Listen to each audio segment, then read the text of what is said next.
नमस्ते। आज हम बात करने वाले हैं रॉबिन शर्मा की एक बहुत ही मशहूर किताब द 5 AM क्लब के बारे में।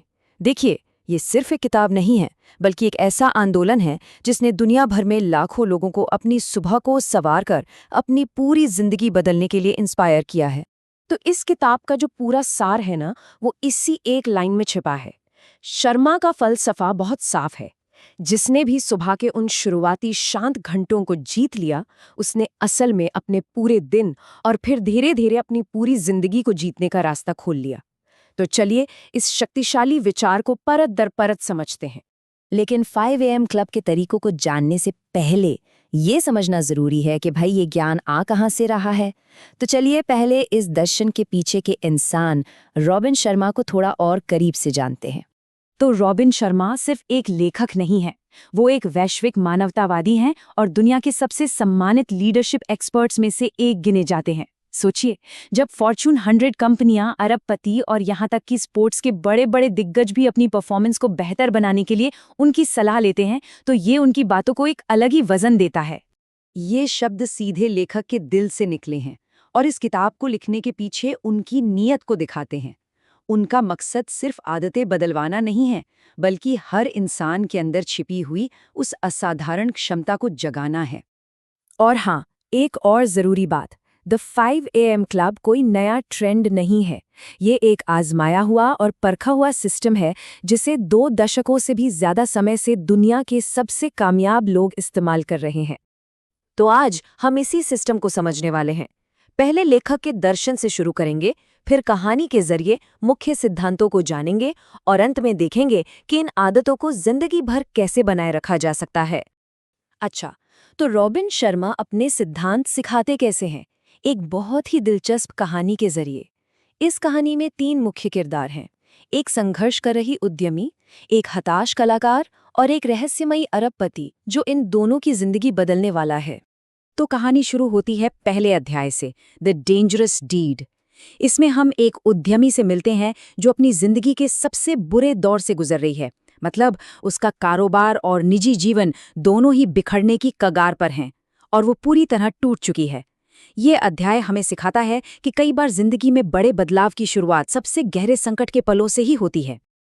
अब दूसरे अध्याय, अ daily philosophy on becoming legendary में वही उद्यमी एक मोटिवेशनल सेमिनार में पहुंचती है।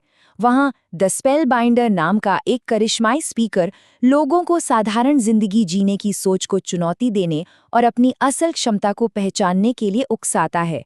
ये हमें याद दिलाता है कि महानता एक चुनाव है जिसे हर रोज करना पड़ता है। और यही कहानी में आता है एक मजेदार मोड़। तीसरे अध्याय में सेमिनार के बाद हमारी उद्यमी और एक कलाकार की मुलाकात एक अजीब से बेघर दिखने वाले आदमी से होती है। लेकिन यहाँ एक राज है, वो असल में एक अरबपति है जो दुनिया से अपनी पहचान छिपाकर जी रहा है। यहाँ सबक यह है कि ज्ञान कहीं से भी मिल सकता है, हमें बस खुले दिमाग से उसे अपनाने की जरूरत है। चौथे अध्याय में वो अरबपति अपनी पहली शिक्षा देता है। वो उद्यमी और कलाकार को उन मानसिक बेड़ियों पर सवाल उठाने के लिए मजबूर करता है जो उन्होंने खुद पर लगा रखी हैं। वो बताता है कि कैसे आज की दुनिया में लोग असल चीज़ों पर ध्यान देने के बजाय डिजिटल डिस्ट्रैक्शंस में उलझे हुए हैं। और यहीं से असली सफ़र शुरू होता है। 5वें अध्याय में अरबपति उन दोनों को एक ज़बरदस्त ऑफर देता है, मॉरिशस में उसके निजी द्वीप पर आकर उससे सुबह की महारत के रहस्य सीखना। ये उनकी जिंदगी बदलने वाली यात्रा की एक रोमांचक शुरुआत है।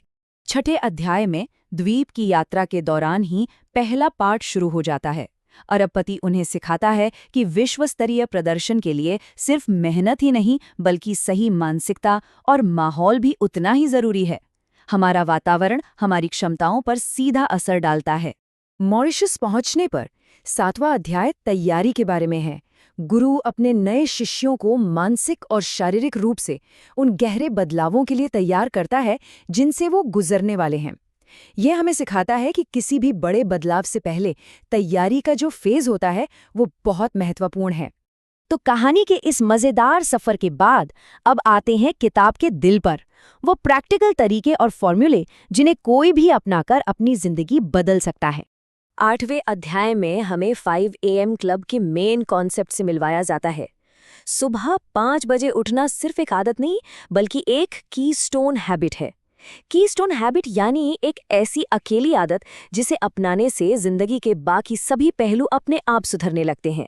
ये वो वक्त है जब दुनिया सो रही होती है और हमारे पास बिना किसी रुकावट के खुद पर काम करने का मौका होता है।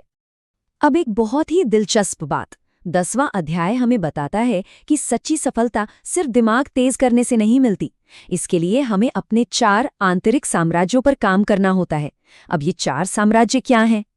ये है वो 4 साम्राज्य, माइंडसेट यानी सोचने का तरीका, हार्ट सेट यानी अपनी भावनाओं को समझना, हेल्थ सेट यानी अपनी सेहत का ध्यान रखना, और सोल सेट यानी अपनी आत्मा और जीवन के उद्देश्य को पहचानना। शर्मा जी कहते हैं कि जब तक इन चारों पर एक साथ काम नहीं किया जाएगा, तब तक संतुलित और स्थायी सफलता नहीं मिल सकती। चलिए, मान लिया कि सुबह 5 बजे उठना है, पर कैसे? 12वां अध्याय इसी सवाल का जवाब देता है।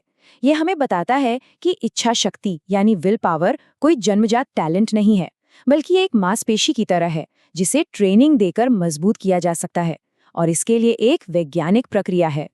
ये प्रक्रिया 66 दिनों की है, जो 3 चरणों में बटी है। पहले 22 दिन पुरानी आदतों को तोड़ने के लिए होते हैं, जो सबसे मुश्किल दौर है। अगले 22 दिन नई आदत को बनाने के होते हैं, जहां थोड़ा कंफ्यूजन हो सकता है। और आखिरी 22 दिनों में ये नई आदत आपके व्यवहार में इतनी रच बस जाती है कि वो आपकी पहचान का हिस्सा बन जाती है।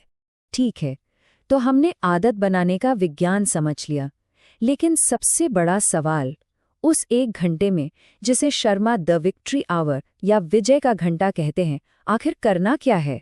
इसका जवाब मिलता है 13वें अध्याय में, और सच कहूं तो यही 5 AM मेथड का सबसे शक्तिशाली हिस्सा है, 20-20-20 फॉर्मूला।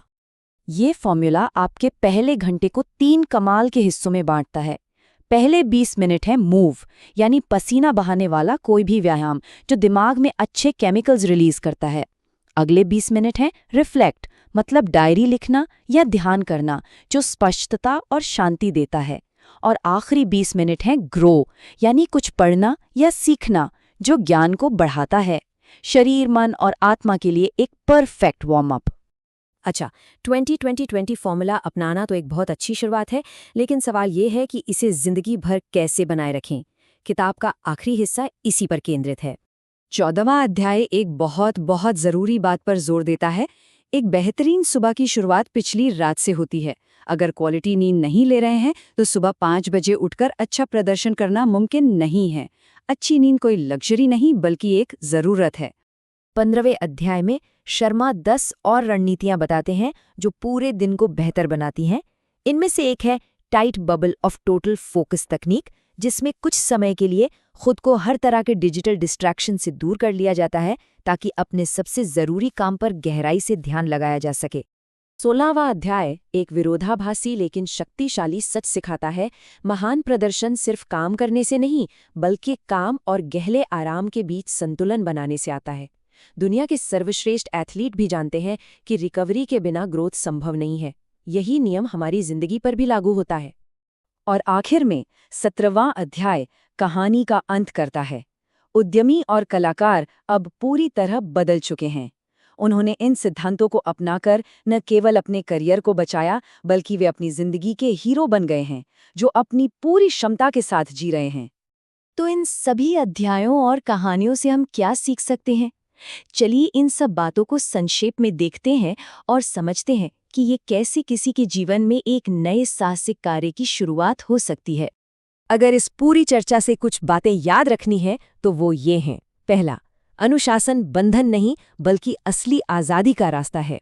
दूसरा, रोजाना किए गए छोटे छोटे सुधार समय के साथ बहुत बड़े नतीजे देते हैं। तीसरा, सच्चा विकास तब होता है जब अपने mindset, heart set, health set और सोल सेट चारों पर काम किया जाता है। और आखिर में, दुनिया में सबसे बड़ा प्रभाव डालने का मतलब है दूसरों की सेवा करना। और हम रॉबिन शर्मा के इसी शक्तिशाली विचार के साथ समाप्त करते हैं। ये किताब सिर्फ सुबह जल्दी उठने की एक गाइड नहीं है, ये एक आमंत्रण है अपनी साधारणता को छोड़कर, अपनी क्षमता को पहचानकर, अपनी जिंदगी का हीरो बनने का। सवाल बस इतना है कि क्या कोई ये यात्रा शुरू करने के लिए तैयार है?